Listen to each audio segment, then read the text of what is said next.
ወመንፈስ ቅዱስ አሐዱ አምላክ አሜን።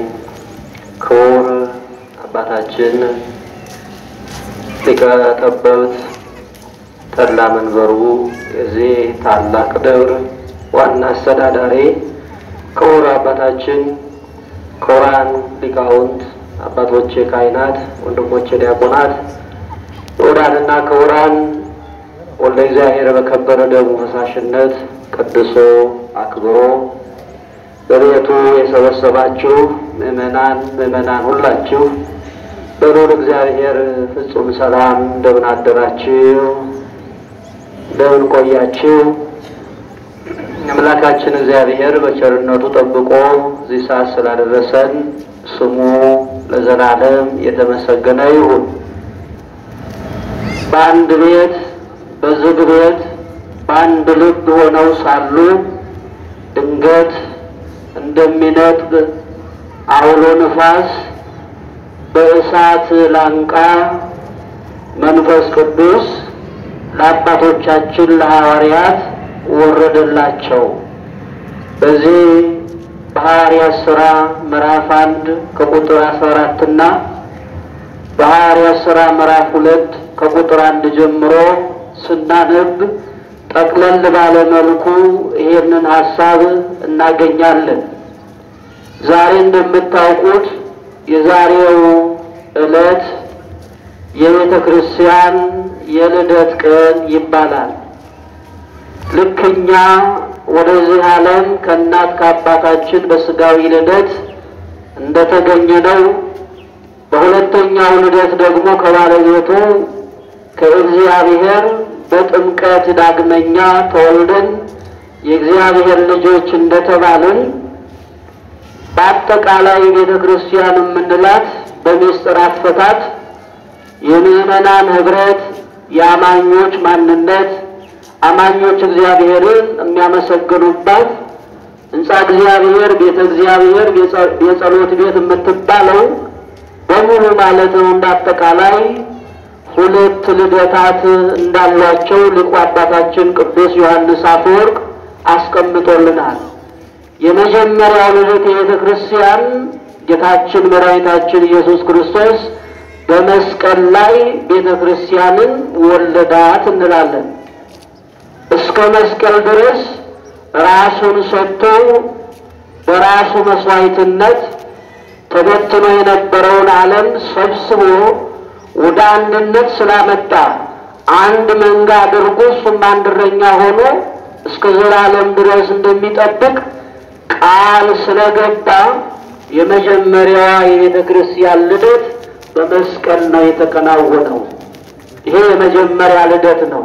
ሁለተኛው ልደት ደግሞ በዛሬው ዕለት በባለ ጰራቅሊጦስ ወይም ደግሞ በባለ ጴንጤቆስጤ ወይም በዕብራውያን የበዓል አከባበር ዛሬ ሰፊ በዓል አላቸው። እሱም ደግሞ የፋሲካ በዓል ወይም ደግሞ በዓለ 50 ብለው ያከብሩታል። በዚህ ዕለት ቀድሞ በገባው ቃል ለአባቶቻችን በሰጣቸው ቃል መሰረት አጽናኝ የሆነውን የሚያጸናውን የሚያነጻውን የሚቀድሰውን መንፈስ ቅዱስን እንደሚልክላቸው በእኔም እመኑ በአባቴም እመኑ ልባችሁ አይታወክ ወላጅ ሰብሳቢ እንደሌላቸው ልጆች አልበትናችሁም እኔ ወደ አባቴ እሄዳለሁ በዚያ ለእናንተ ለዘላለም የምትኖሩበት ቤት እሰራላችኋለሁ እኔ ወዳለሁበት እናንተ ትመጣላችሁ ዳግመኛ እመጣለሁ ወስዳችኋለሁ ብሎ በዮሐንስ ወንጌል ምዕራፍ 14 ላይ በገባው ቃል ኪዳን መሰረት በኋለኛው ዘመን እኔ ያስተማርኳችሁን እኔ የነገርኳችሁን እኔ የገለጥኩላችሁን ያስታውሳችኋል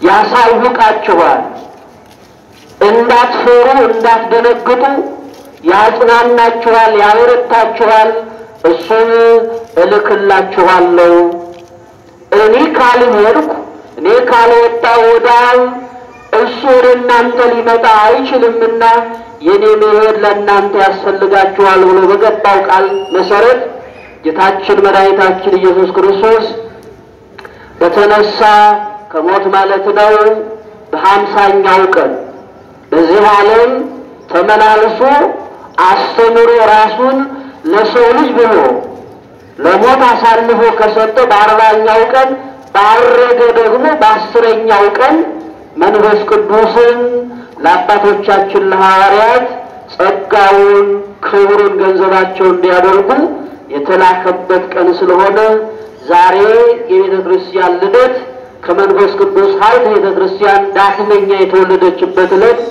የሚባለው ከዚህ የተነሳ ነው። በሌላ መልኩ አይሁድ የሚያከብሩት ባለ ፋሲካ ወይም ደግሞ ባለ ሀምሳ የሚባል አለ።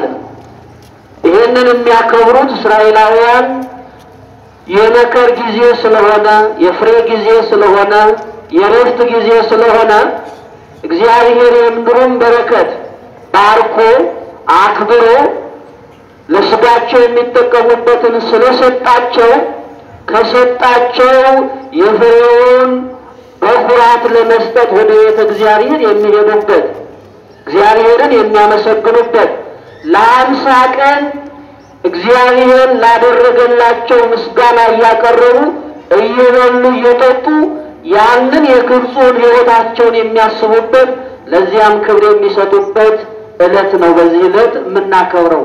ነገር ግን መምህራን የአይሁድን በዓል በባለ ጰራቅሊጦስ ስለቀየሩት በክርስትና የአይሁድን በዓል ሳይሆን የምናከብረው ባለ ጰራቅሊጦስን እንደሆነ መረዳት ያስፈልጋል። ወደ ዋናው ነገር ሳመጣችሁ ሐዋርያት ጌታ ሲያርግ አብረውት ወደ ቢታንያ ተራራ ተጉዘው ነበር።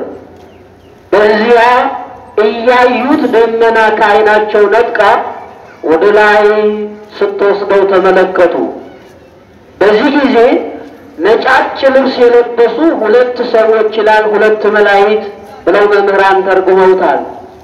እናንተ የገሊላ ሰዎች እናንተ የኢየሩሳሌም ሰዎች እንዲህ ወደ ላይ ሲወጣ የምትመለከቱትን ይሄንን የናዝሬቱን ኢየሱስን ዳግመኛ ሲመጣ ታዩታላችሁ። በዚያው እንዳረገ የሚቀር አይደለም። እናንተ ግን ከላይ የሚመጣውን ከላይ የሚላከውን ከአብ ዘንድ የሚሰጣችሁን የመንፈስ ቅዱስን ጸጋ የመንፈስ ቅዱስን ሀብት እስክትቀናጁ ድረስ ገንዘባችሁ እስክታደርጉ ድረስ በኢየሩሳሌም ከተማ ቆዩ ብለው መላእክት ትእዛዝ ለአባቶቻችን ለሐዋርያት ሰጧቸው። እሱም ባለቤቱ አብ የሚልከውን አጽናኙን መንፈስ ቅዱስን ገንዘባችሁ እስክታደርጉ ድረስ በኢየሩሳሌም ከተማ ቆዩ ብሎ በሉቃስ ወንጌል ምዕራፍ 24 ቁጥር 49 ላይ ነግሯቸዋል። ይሄንን ይዘው አባቶቻችን ወደ ኢየሩሳሌም ተመለሱ። ጌታ ካረገ በኋላ ወደ ኢየሩሳሌም ተመልሰው ለ10 ቀን ያለ ማቋረጥ በጾምና በጸሎት ተወስነው የጌታን እናት አማናዊቷን ቤተ መቅደስ እውነተኛዋን ቤተ ክርስቲያን እመቤታችንን በመካከላቸው ይዘው እየጸለዩ እየጾሙ ሳሉ ድንገት ሳያስቡት ሳይጠብቁት መንፈስ ቅዱስ በሚገለጥበት መገለጫ ራሱን ለዓለም በሚያሳይበት ማሳያ በእሳት ላንቃና በአውሎ ነፋስ አምሳል ተገለጠላቸው። ዘግቷት የነበረች ይጸልዩባት የነበረች የማርቆስ እናት የማርያም ቤት ትባላለች። የቤተ ክርስቲያን የመጀመሪያዋ ምሳሌ ተብላ የምትገለጠው እሷ ናት። ማርቆስ ወንጌላዊው ነው። ከአራቱ ወንጌላውያን አንዱ ነው፣ ጌታን የሚከተል ነው። እናቱ ደግሞ ከ36ቱ ቅዱሳን አንስት ናት። ቤቷን ለእግዚአብሔር የሰጠች ቤቷን ለእግዚአብሔር አገልጋዮች የሰጠች በቤቷ የተጸለየ አባቶቻችን የመንፈስ ቅዱስን ጸጋ የተቀበሉባት የእውነተኛ የእግዚአብሔር አገልጋይ ቤት ናት ያቺ ቤት። በዚያ ሳሉ መንፈስ ቅዱስ ጸጋውን ለአባቶቻችን ለሐዋርያት ለእያንዳንዳቸው ሰጣቸው። ወንጌላዊው ቅዱስ ሉቃስ እንዳስቀመጠው በባለ 50 በባለ ጰራቅሊጦስ በአንድ ቤት ሆነው ሳሉ ድንገት እንዳውሎ ንፋስ አውሎ ንፋስ እንዳውቃለን ከወደ ቦታ ተነስቶ እየተቀለለ ያለውን ነገር በሙሉ ወደ ላይ ይዞ ነው የሚሄደው። በዚያች ቤት በዚህ አይነት መልኩ መንፈስ ቅዱስ ተገለጠ። ያን ጊዜ ቤቱን ብርሃን ሞላው። በእያንዳንዳቸውም ላይ በእሳት ላንቃ ማለት ነበልባሉ ማለት ነው። በዚያ አምሳል በእያንዳንዱ አገልጋይ በሐዋርያት ላይ በአናታቸው በራሳቸው ላይ አደረ። መንፈስ ቅዱስ ሞላቸው። ከዛ በፊት መንፈስ ቅዱስ አልጎበኛቸውም፣ መንፈስ ቅዱስ አያውቃቸውም፣ በመንፈስ ቅዱስ አልተቃኙም ማለት አይደለም። ከኃይል ወደ ኃይል ከክብር ወደ ክብር ለተሻለ ማንነት አበቃቸው ማለት እንጂ መንፈስ ቅዱስ ያልተለያቸው እንደሆነ መረዳት ያስፈልጋል። አንዳንድ ጊዜ መጻሕፍትን ካለ መረዳት የተነሳ መንፈስ ቅዱስ ይሞላል ብለን ስንል እንደሌላ አድርገን ማሰብ የለብንም። የነበረንን ማንነት የነበረንን ክብር የነበረንን ሀብት የተሰጠንን ጸጋ ማሳደግ ነው እንጂ አዲስ ተግባር አይደለም መንፈስ ቅዱስ የሚያከናውነው። ያን ጊዜ ሐዋርያት ይናገሩ የነበረው አንድ ቋንቋ ነው። የመንፈስ ቅዱስን ሀብት ገንዘባቸው ሲያደርጉ 72 ቋንቋ ተናገሩ። እውነት ለመናገር አባቶቻችን ከመጡበት ከተጠሩበት ዓለም አንፃር ካየናቸው 72 ቋንቋ መናገር ቀርቶ አንዱንም ቋንቋ አስተካክለው መናገር የሚችሉ አይደሉም። ግማሾቹ አሳ አጥማጆች ናቸው፣ ግማሾቹ ነጋዴዎች ናቸው፣ ግማሾቹ ቀራጮች ናቸው። ከትምህርት ቤት የመጡ መጻሕፍትን የመረመሩ በወቅቱ ኦሪትን የተማሩ በቁጥር የሚገለጡ ጥቂት ሐዋርያት ናቸው ከሐዋርያት ጉባኤ ያሉ። ነገር ግን መንፈስ ቅዱስ የራቀውን ማቅረብ የቀረበውን አጉልቶ መግለጥ ሚስጥር ገላጭ ስለሆነ ለአባቶቻችን 72 ቋንቋ ተገለጠላቸው። በዚህ ጊዜ የፋሲካን በዓል ለማክበር ከመላው ዓለም የተሰበሰበ የክርስትናን እምነት ገንዘባቸው ያደረጉ በሌላ መልኩ ደግሞ የይሁድን እምነት የሚከተሉ በዓለም የተበተኑ አይሁዳውያን በሙሉ ተሰብስበው ነበርና ሐዋርያት መንፈስ ቅዱስን ገንዘባቸው ስላደረጉ ከመካከላቸው ቅዱስ ጴጥሮስ ተነስቶ ማስተማር ጀመረ። ከጌታ ከጽንሰቱ ጀምሮ አይሁድ ለመስቀል ሞት አሳልፈው እስከ ሰጡበት ጊዜ ድረስ እዚያ ለተሰበሰቡት ምዕመናን ማስተማር ሲጀምር እያንዳንዳቸው በራሳቸው ቋንቋ ይሰሙ ነበር። የሐዋርያት ሥራ ምዕራፍ 2 ሙሉ ስታነቡ የምታገኙት ይሄንን ነው። በዕብራይስጥ ቋንቋ እየተናገሩ በሌላውም ቋንቋ እየተናገሩ ሳይሆን አንዱን ቋንቋ ሲናገሩ ሌላው በራሱ ቋንቋ ይሰማ ነበር። ከነዚያ ከሰኞቹ መካከል የመጀመሪያዎቹ እኛ ኢትዮጵያውያን እንደሆንን በታሪክ ተጽፎልናል። እንናገረው የነበረው ቋንቋችን በዚያ ዘመን የግዕዝ ቋንቋ ነው። መጻሕፍቶቻችን የተጻፉት ሊቃውንቱም የሚያስተምሩት በኢየሩሳሌም የተገኙትም ምዕመናን የሐዋርያትን ትምህርት የቅዱስ ጴጥሮስን ትምህርት የሰሙት በራሳቸው ቋንቋ ነው። ለምንድን ነው እግዚአብሔር መንፈስ ቅዱስ ለአባቶቻችን በቋንቋ በኩል የተገለጠላቸው ካልን ምክንያት አለው። የመጀመሪያው ሰው በቋንቋ ምክንያት ከዓለም ከእግዚአብሔር ተለይቶ ነበር። እንደምታውቁት በኦሪት ዘፍጥረት ምዕራፍ 11 እንደምናነበው የሰናዖር ግንብ የሰው ልጅ ሰለጠንኩ በቃው ነቃው ምድራዊውን ሁሉ ተቆጣጥር ያለው ከኔ በላይ ኃያል ብርቱ የለም አሁን የቀረን እግዚአብሔር ብቻ ነው ከእግዚአብሔር ጋር ጦርነት ገጥመን እግዚአብሔርን አሸንፈን በዓለም ላይ ሰለጥናለን ብለው ናምሩድ የሚባል መሐንዲስ የሚመራቸው የሰናዖር ግንብ ገንቢዎች በእግዚአብሔር ላይ እንዳመጹ መጽሐፍ ቅዱስ ይነግረናል። ያንን የሰሩትን ግንብ ስንመለከተው ዓላማው ከእግዚአብሔር ጋር ጦርነት ለመግጠም ነው። እግዚአብሔርን ለማሸነፍ ነው። እግዚአብሔርን ተሸናፊ እነሱን አሸናፊ አድርጎ ለዓለም ለመግለጥ ነው። ነገር ግን እግዚአብሔር ማን ተገዳድሮ ያሸንፈዋል? ማንስ ከእግዚአብሔር ጋር ተጣልቶ ዳር ደረሰ? የሳሙኤል እናት ሐና እንደነገረችን ከእግዚአብሔር ጋር የሚጣሉ ይደቃሉ ነው የተባለው። ከእግዚአብሔር ጋር እንኳን መጣላት ቀርቶ ከባልንጀራችን ጋር እንዳንጣላ ባልንጀራችንን በክፉ ዓይናችን እንዳንመለከተው ሰውን በሰውነቱ እንድናከብር ያዘዘን እግዚአብሔር ይሄንን ተተን ከእግዚአብሔር ጋር ጦርነት ካልገጠምን ብሎ ማለት እጅግ ከባድ ነው። ከዚህ የተነሳ የጀመሩት እንዳያልቅ ያሰቡት ዳር እንዳይደርስ እግዚአብሔር ቋንቋቸው ደብላለቀባቸው ይላል። ምድር በአንድ ቋንቋ ትግባባ ነበር። የሰው ልጅ በአንድ ቋንቋ ይግባባ ነበር።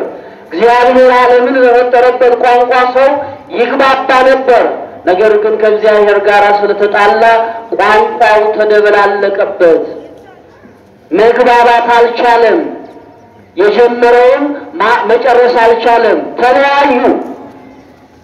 እዛ ጋር በቋንቋ የተለያየ ዓለም አለና መግባባት ያልቻለ ዓለም አለና ይሄ ታሪክ የተበላሸ ስለሆነ ይሄንን ታሪክ እንዲያስተካክሉ አባቶቻችን ለዚህ ተጠርተዋልና መጀመሪያ መንፈስ ቅዱስ የሀብት ሁሉ ሀብት አድርጎ የሰጣቸው የቋንቋ ሀብት ነው።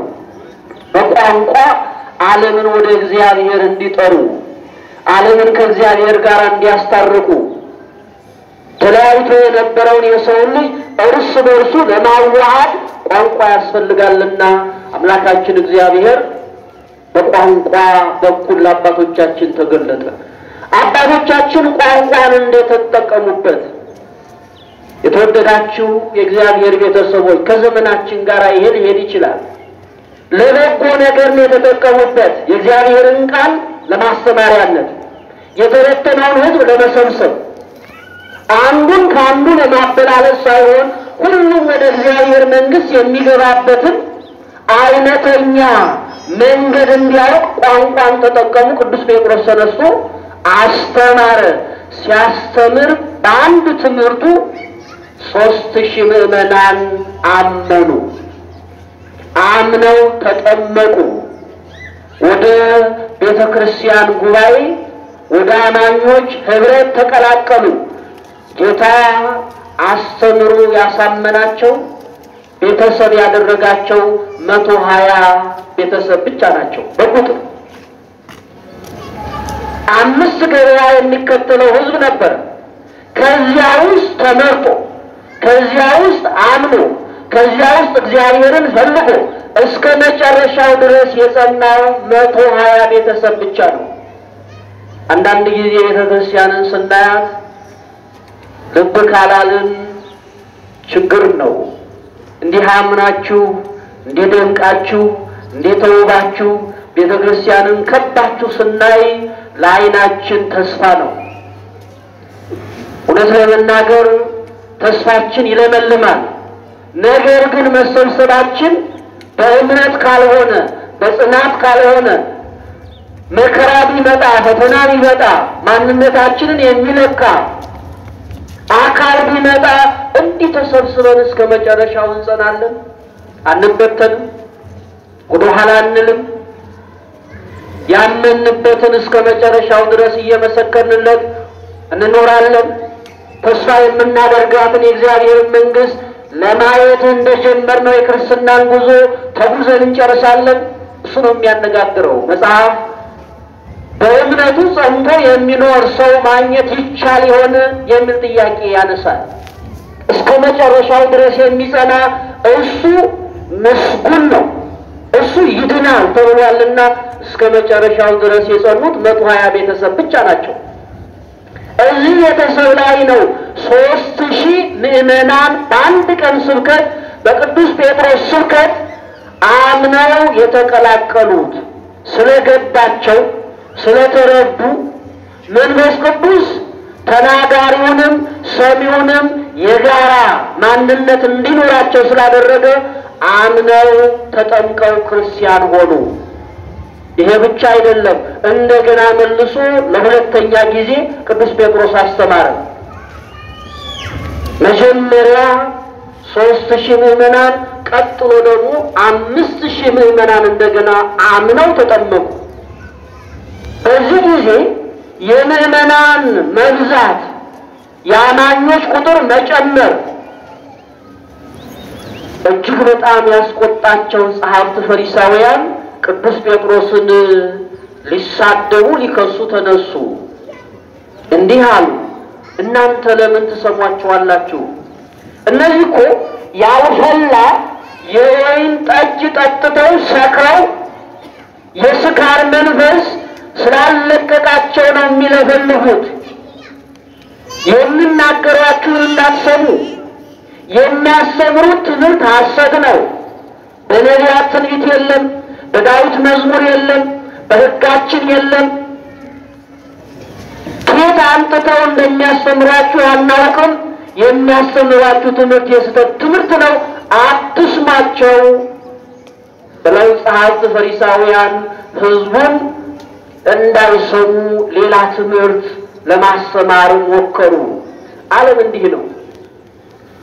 እውነቱን ሐሰት ማድረግ፣ ጣፋጩን መራራ ማድረግ፣ የሚጠቅመንን የሚጎዳ አድርጎ ማሳየት የዓለም ጠባይ ነው።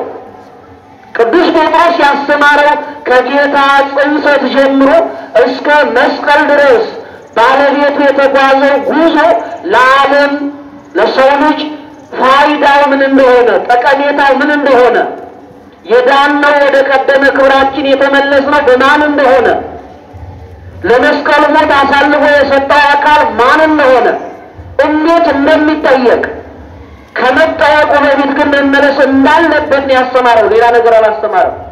አዎ ጸሐፍት ፈሪሳውያን ሕዝቡን አሳምፀው የመገበውን ሕዝብ፣ ያከበረውን ሕዝብ፣ የፈወሰውን ሕዝብ፣ የሰበሰበውን ሕዝብ በመስቀል ጊዜ ወንጀለኛው ይፈታ፣ ክርስቶስ ይሰቀል ብሎ እንዲመሰክር አድርጓል። እውነትን ተቃውሞ ለሐሰት ቆሟል። ሕገ እግዚአብሔርን ተላልፎ ይህንን ዓለም መስሏል። የሚገርማችሁ በጥብርያዶስ ባህል 5 የገብስ እንጀራ 2 ዓሣ አበርክቶ የመገበው ሕዝብ እኮ ነው ጌታን አሳልፎ ይሰቀል ያለው። የተነከለ ሕዝብ፣ የጠገነ ሕዝብ፣ እግዚአብሔር የፈወሰው ሕዝብ፣ ማዳኑን የገለጠለት ሕዝብ በሐሰተኛ ትምህርቱን ለይቶ ባለማወቁ ምክንያት ያዳነውን አሳልፎ ለመከራ ለሞት ሰጥቶታል። አሁንም ቅዱስ ጴጥሮስ ያስተማረውን ትምህርት ለማስተባበል ሐሰት ነው ለማለት ሰክረው ነው የሚለፈልፉት፣ ስካራቸው ስላለቀቃቸው ነው ብለው ጸሐፍት ፈሪሳውያን ሕዝቡን ለማሳሳት ሙከራ አደረጉ። ቅዱስ ጴጥሮስ ተነሳና እንዲህ አለ፣ ፍረዱ፣ ሰዓቱ 3 ሰዓት ነው። በዚህ ሰዓት ሰው እንዴት ይጠጣል? እንዴትስ ይሰክራል? ደግሞ የሰከረ ሰው እውነት ነው አቅሉን አይስትም፣ ነገር ግን አሳቅቶ አዋህዶ እያንዳንዱ ሰው ሰምቶ አምኖ ወደ ክርስትና ወደ እምነት እንዲመጣ የሚያደርግ ትምህርት እንዴት ይሰጣል? እኔ እንደምታውቁኝ ነው ያላቸው። ቅዱስ ጴጥሮስ እንደምታውቁት በመጽሐፍ እንደተነገረልን አሳ አጥማጅ ነው። ከወንድሙ ከእንድርያስ ጋር አሳ ከማጥመድ ተግባር ነው ጌታችን የጠራው። የተማረ አይደለም። እድሜው 70 ዘመን ነው። የተጠራበት ዘመን በ70 ዓመቱ ነው። ፊደል እንኳን ጠንቅቆ የሚያውቅ ማንበብ መጻፍ የሚችል አይደለም። ነገር ግን ቀድሞ በፊልጶስ ቂሳርያ ስለ ወልደ እግዚአብሔር ምስክርነት በሰጠ ጊዜ አንተ የዮና ልጅ ስምዖን ይሄንን ሥጋና ደም አልገለጠልህም የአባቴ መንፈስ ገልጦልሃልና አንተ ብፁዕ ነህ፣ አንተ ክቡር ነህ፣ አንተ ንዑድ ነህ፣ አንተ መሰረት ነህ፣ ክብርት ቤተ ክርስቲያኔን በአንተ ላይ እሰራታለሁ፣ የሲኦል ልጆች ሊያጠፏትና ሊያናውጧት አይችሉም ብሎ ራሱ ባለቤቱ የመሰከረለት ነው ቅዱስ ጴጥሮስ። ትናንትና እንደ መንፈሰ እግዚአብሔር ነው አንተ የሕያው የእግዚአብሔር ልጅ ክርስቶስ ነህ ብሎ የክርስቶስን አምላክነት የገለጠው። ዛሬም ደግሞ ክርስቶስ ለዓለም የከፈለውን መስዋዕትነት ለዚያ የፋሲካን በዓል ለማክበር ለመጣ ሕዝብ ምስጢር የገለጠው ራሱ መንፈስ ቅዱስ ገልጦለት ነው። አንዳንድ ጊዜ በተማርነው ልክ ባወቅነው ልክ ባነበብነው ልክ እናስተምራለን ብለን እምንጥር ሰዎች አለን። የተወደዳችሁ የእግዚአብሔር ቤተሰቦች ሊቃውንቱም ጭምር የዓለምን ትምህርት እንደ ሰው ወስኖ እንደ ሰው መግለጥ ይቻላል። መንፈሳዊውን ትምህርት ከእግዚአብሔር የሆነውን ትምህርት ግን እግዚአብሔር ካልገለጠልን በስተቀር እኛም መረዳት አንችልም፣ ለእናንተም ማስረዳት አንችልም። ለዚህ ማሳያ የሚሆነ ኒቆዲሞስ ነው። የእስራኤል መምህራቸው ሆነ ሳለ ይህንን አታውቁምን? ስለ መንፈስ ቅዱስ እኮ ነው የነገረው፣ ስለ ዳግም ልደት እኮ ነው የነገረው። አልገባውም። ምን ማለትህ ነው? ሊያርጅቻለሁ ሸምግያለሁ እንዴት ወደ እናትህ ማኅፀን ግባ ትለኛለህ ነው ያለው። ግን ኦሪትን ጥንቅቅ አድርጎ አንብቧታል። ከሚነገርላቸው መምህራን የመጀመሪያው ነው፣ ግን አልገባውም። ስለ ሰማይ ስለ ምድራዊ ነገር ብነግርህ ካላወቅ ካልገባ ስለ ሰማያዊ ነገር ብነግርህ እንዴት ይገባሃል? ይሄ ማለት ምን ማለት ነው? እግዚአብሔር ካልገለጠልን፣ እግዚአብሔር ካላስተማረን፣ እግዚአብሔር የራቀውን አቅርቦ የቀረበውን አጉልቶ ካላሳየን በስጋ የምንረዳው እንዳልሆነ በቀላሉ መረዳት ይቻላል። ቅዱስ ጴጥሮስ የገለጠው ይሄንን ነው። በዚህ ጊዜ ጸሐፍት ፈሪሳውያን እድል ስላላገኙ ምዕመናንም እነሱን ስላልተቀበሉ የቤተ ክርስቲያን ክብሯ የቤተ ክርስቲያን አማኞች ቁጥራቸው እየጨመረ ሄደ። ይህንን ነው ሊቁ አባታችን ቅዱስ ዮሐንስ አፈወርቅ የምዕመናን መብዛት የአማኞች መብዛት የወንጌል ደግሞ መስፋት የቤተ ክርስቲያን ልደቷ እንደሆነ በአግባቡ የነገረን። መንፈሰ እግዚአብሔርን የተቀበለች ቤተ ክርስቲያን ራሷን የገለጠችበት በመንፈስ ቅዱስ ሀብት የተቃኘችበት ታላቅ ዕለት ነውና እዚህ ዕለት እዚህ ሰዓት ያደረሰን አምላካችን ክብር ምስጋና ይድረሰው። መንፈስ ቅዱስ በአራት ማሳያዎች ተገልጧል በመጽሐፍ ቅዱስ። የመጀመሪያው መንፈስ ቅዱስ በእስትንፋስ መልክ ተገልጧል። ከሦስቱ አካላት አንዱ አካል መንፈስ ቅዱስ ነው። በተለየ አካሉ ለአብም ለወልድም እስትንፋሳቸው ነው፣ ሕይወታቸው ነው። ልክ እንደ አብ እንደ ወልድ የራሱ ፍጹም አካል ፍጹም መልክ ፍጹም ስም አለው። ራሱም አምላክ ነው። አምላክ በመሆኑ አስቀድሞ ዓለማት ሲፈጠሩ የሰው ልጅ ሲፈጠር ለሰው ልጅም ለዓለማትም ሁሉ ማለት ነው መገኛ ሆኖ መንፈስ ቅዱስ በዋናነት በቅዱስ መጽሐፍ ይጠቀሳል። መጽሐፈ ኢዮብ ምዕራፍ 4 ቁጥር 9 ላይ የፈጠረኝ እሱ መንፈስ ቅዱስ ነው ብሎ ይገልጠዋል። ስለዚህ መንፈስ ቅዱስ አምላክ እንደሆነ ከሦስቱ አካላት አንዱ አካል እንደሆነ የተገለጠበት መገለጫ ግን እስትንፋስ እንደሆነ መረዳት ያስፈልጋል። ሁለተኛው መንፈስ ቅዱስ በርግብ አምሳል የተገለጠው።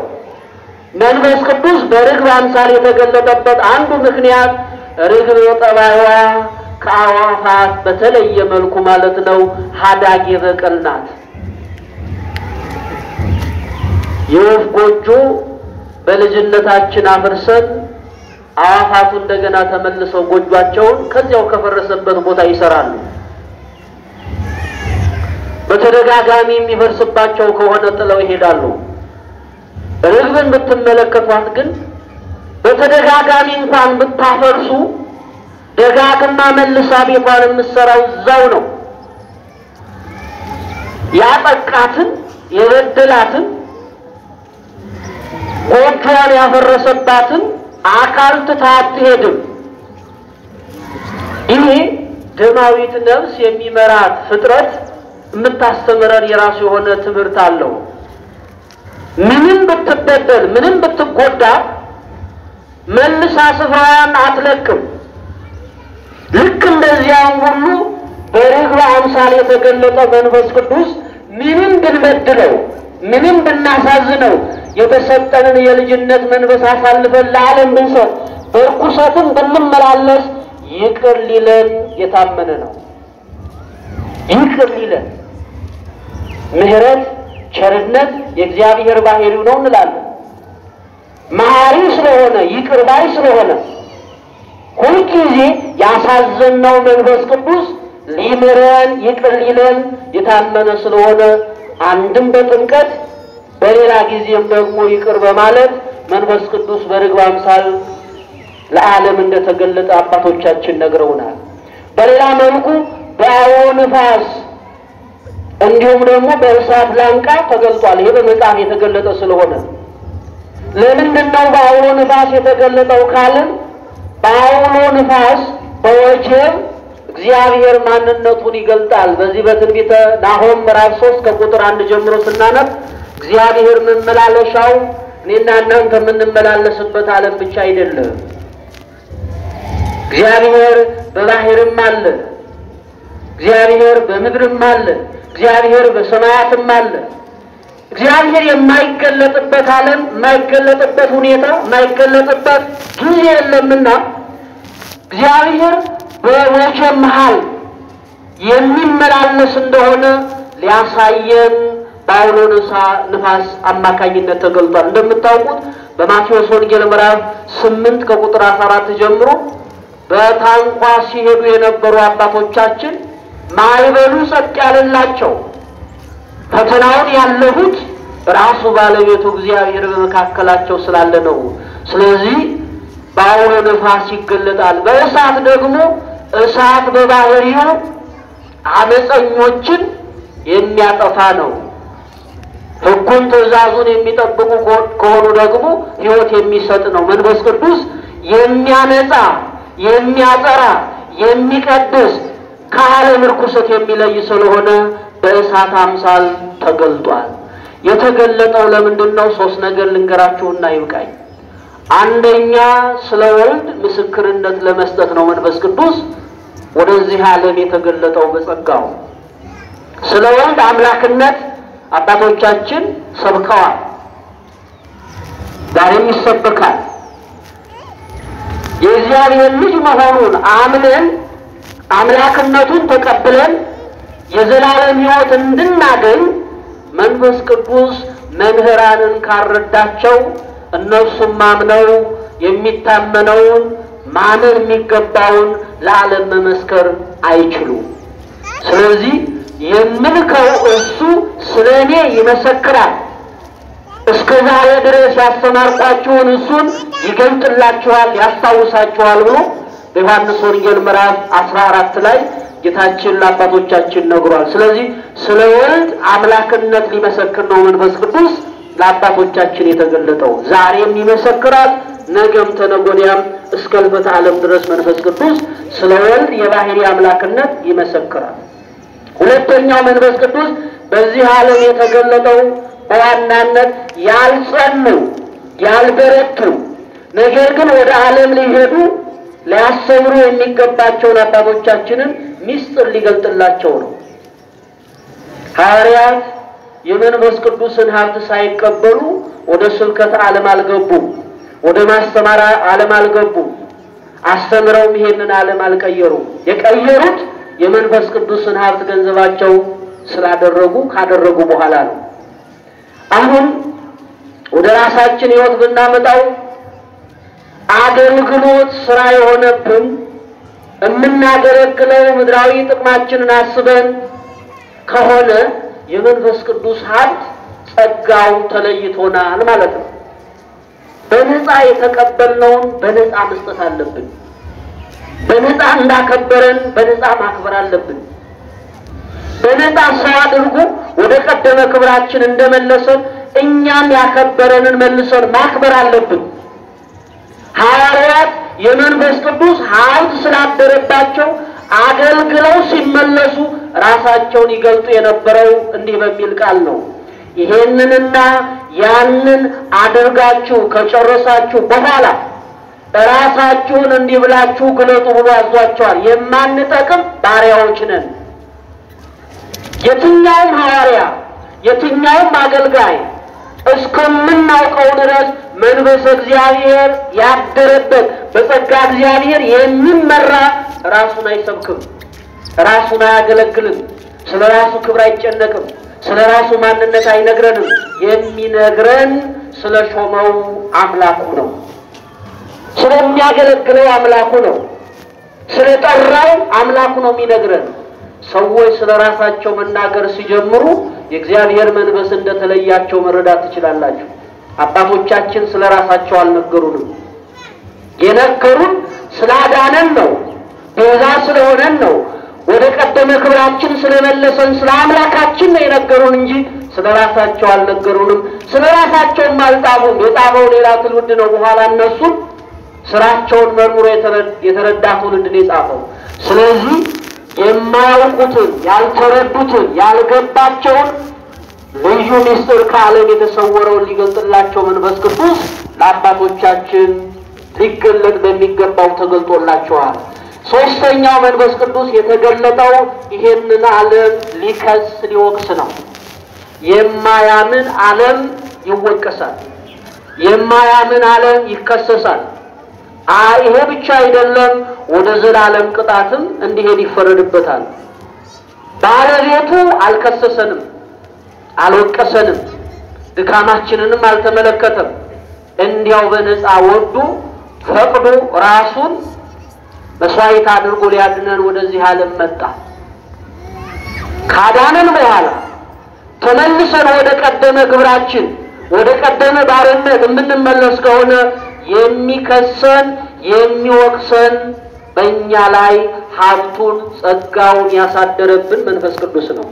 ለዚህ ማሳያ ክፉ ስትሰሩ ምን ይሰማችኋል? ደግ ስትሰሩ ምን ይሰማችኋል?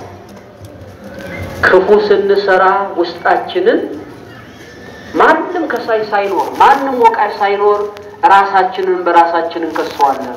ጸጸት ይሰማናል። በደለኛ እንደሆነ ይታወቀናል።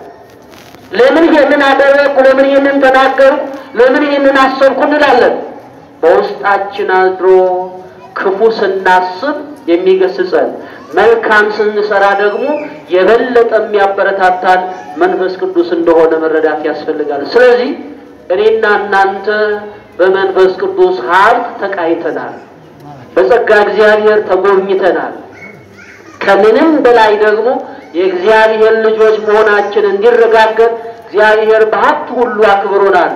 ያከበረንን የሀብት ባለቤት ያደረገንን ቅዱሱን የእግዚአብሔርን መንፈስ እንዳናሳዝን እግዚአብሔር አምላካችን ለሁላችንም ማስተዋሉን ይስጠን። መንፈስ ቅዱስ ሁላችንንም አንጽቶ ቀድሶ አክብሮ የእግዚአብሔር ማደሪያ አድርጎናል። ዳግመኛ ቆሽሸን ዳግመኛ በድለን ዳግመኛ እግዚአብሔርን አሳዝነን ወደ ቀደመ ባርነት እንዳንመለስ እግዚአብሔር አምላካችን ይጠብቀን። ምድራችንን ዓለማችንን በሙሉ የቀየረ ያደሰ የለወጠ መንፈስ ቅዱስ ነው። ነገር ግን ለመንፈስ ቅዱስ ቦታ ተሰጥቶታል። ቤተክርስቲያን መሪዋ መንፈስ ቅዱስ ነው። መሪዋ ክህነት ነው። በክህነትና በመንፈስ ቅዱስ ሀብት ነው የምትመራው። ለመንፈስ ቅዱስ ስፍራ የሰጠነው አይመስልም። አንድ ምክንያት ልስጣችሁና እንድታስቡበት ለወደፊቱ ልብ እንድትሉት። አድባራትና ገዳማት ሲሰሩ በማን ስም ነው የሚሰሩት? በባለቤቱ ይሰራሉ አይደል? በቅዱሳን በእመቤታችን በመላእክት የመንፈስ ቅዱስ ቤተክርስቲያን አይታችሁ ታውቃላችሁ? የባልወልድ ቤተክርስቲያን ትባላላችሁ፣ የመድኃኔዓለም ቤተክርስቲያን ትባላላችሁ፣ የኢየሱስ ቤተክርስቲያን ትባላላችሁ፣ የማርያም ቤተክርስቲያን ትባላላችሁ፣ የሚካኤል ቤተክርስቲያን፣ የኪዳነ ምሕረት ቤተክርስቲያን፣ የመንፈስ ቅዱስ ታውቃላችሁ አለ። ለምን በታሪክ አዲስ አበባ አንድ ቤተክርስቲያን ነበር። የት ነው? ጎላ ሚካኤል። እዛ ነበር የመንፈስ ቅዱስ ቤተክርስቲያን። ይሄ ታሪክ ያደረገው በታሪክ ሲወቀስ ይኖራል። ቤተክርስቲያን የገንዘብ መሰብሰቢያ ናት። በገንዘብ ነው ቤተክርስቲያን የምንሰራው። ገንዘብ አይኖር ማለት አይደለም፣ ገንዘብ ያስፈልጋል። እንኳን አይደለም ቤተክርስቲያን እናንተም ገንዘብ እንዲኖራችሁ እንፈልጋለን። ባለጸጋ እንድትሆኑ የሰው እጅ እንዳትመለከቱ እንፈልጋለን። እግዚአብሔር ባለጸጋ ነው፣ እኛም ባለጸጎች ነን። ምንም ከዓለም የምንፈልገው ነገር የለም። የኛ የሆነ ብዙ ነው። ክርስትና ድህነት አይደለም፣ ለማኝነት አይደለም፣ የሌላውን እጅ መመልከት አይደለም። ክርስትና ከራስ ሰርፎ ለሌላ መኖር ነው። ነገር ግን ሁልጊዜ አስተሳሰባችን አልቀናም። መንፈስ ቅዱስ የሌለባት ቤተክርስቲያን የተቅበዘበዘች ናት። የሰከነ ማንነት የላትም። ጩኸትና ሁካታ ነው የሚያየልባት። አመጽና አመፀኛ ነው የሚበረታባት። አዛዥ ታዛዥ አይታወቅም። መሪ ተመሪ አይታወቅም። ቤተክርስቲያን እየታወቀች ያለችው መንፈስ ቅዱስን እያሳዘነችው ስለሆነ በመንፈስ ስለማናገለግል ነው። ከልብ ስለማናገለግል ነው። ውስጣችን በመንፈስ እግዚአብሔር የተቀጣጠለ አይደለም። ስሜታዊ ስለሆንን ነው።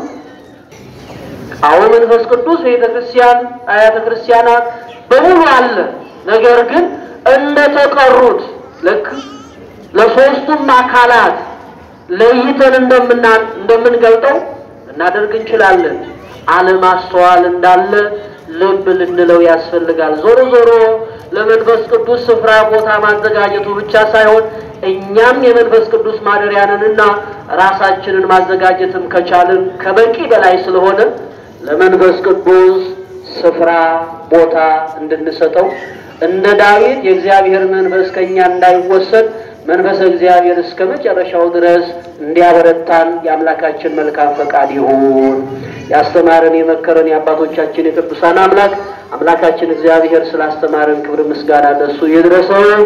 ለዚህ ታላቅ በዓል ያደረሰን አምላካችን ይክበር ይመስገን። ይቆያል።